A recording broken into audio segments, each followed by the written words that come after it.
The engines were finding life difficult. Workmen were mending the viaduct on the main line. The arches needed strengthening, so Topham Hatt did not want to close the railway while the work was done, and so repairs took a long time.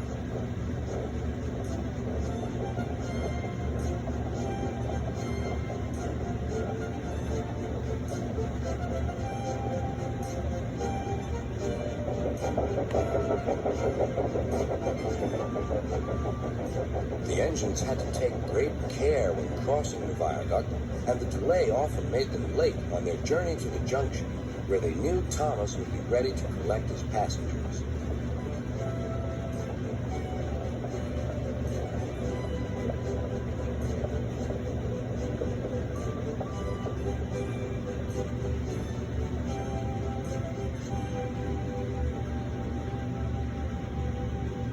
Thomas grew crosser and crosser. "Time's time," he grumbled. "Why should I keep my passengers waiting while Henry and James dawdle about all day on viaducts?" "Don't blame me," snorted Henry.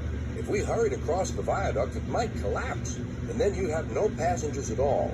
What would you do then?" "Run my train on time, for one thing," retorted Thomas.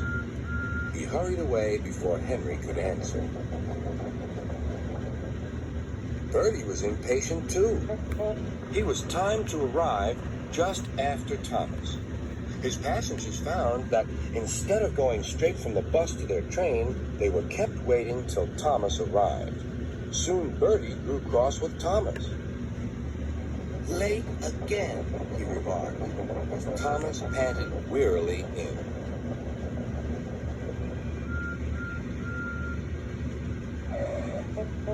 "We may be friends, but I thought you could go fast, Thomas.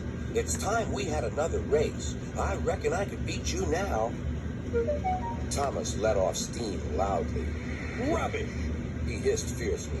"It's those main line engines. They dither about on the viaduct, and they blame Sir Topham Hatt's workmen. It's just an excuse for laziness, if you ask me."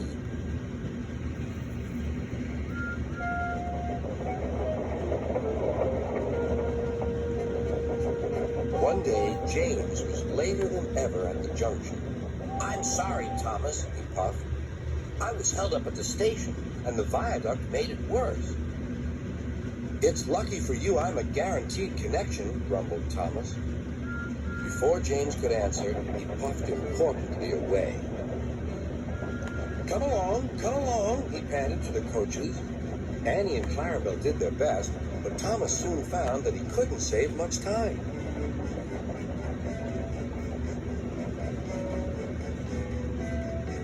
Suddenly, Thomas saw Bertie ahead. His radiator was steaming. "What's the matter?" asked Thomas. "You should be at the station by now. You're late." "I feel dreadful," moaned Bertie. "All upset inside, and driver says he can't make me better." "Thank goodness you're late, too. Can you take my passengers, please? They'll never get home otherwise." "Of course," agreed Thomas. He now felt sorry for Bertie and promised to get help at the next station. Thomas set off again.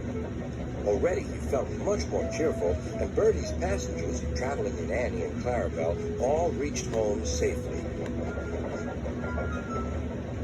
When Bertie was better, he came to thank Thomas. "I'm sorry I teased you about being late." "That's all right," replied Thomas. "I'm glad I could help. There are times when being late isn't such a bad thing after all." With a last cheerful greeting, the two friends went back to work.